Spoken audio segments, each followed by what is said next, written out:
ganong klaseng player sa play? Oh. Tatakpan. Yes, sa totoo lang, sobrang ako, for me, sarap kasama si Tyler sa court. Kasi grabe yung motor niya.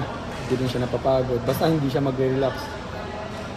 Lalabas at lalabas yung game niya. Siyempre, mahahawa din kami yung core namin.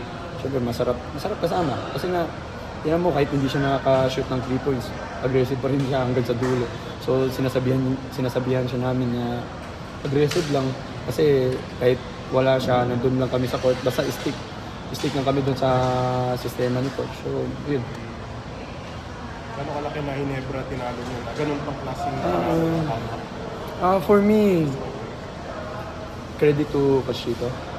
Kasi pag ganitong kalaban, matatalino maglaro. So, dumidepensa, lalo na coach team, gabi yung sistema niya. So, malaking impact din sa amin to. So, tataas yung kumpiyansa namin next game. So, at least, naisip namin ngayon na kailangan every opponent na kalaban namin, kailangan respect talaga lahat. Kailangan hindi mag-relax. Kasi, the end of the day, pag nag-relax na yun, sa amin din yung balik.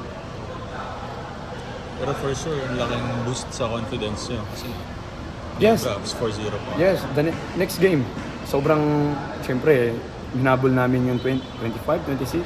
So, tataas talaga yung moral namin ngayon. Kasi, siyempre, champion team yun, yung tinalo namin. Kumbaga, hindi lang talaga kami mag-relax. Yun lang ang remind sa amin ni coach na basta hindi kami lalabas sa sistema. Maganda yung tatakbuhin ng team.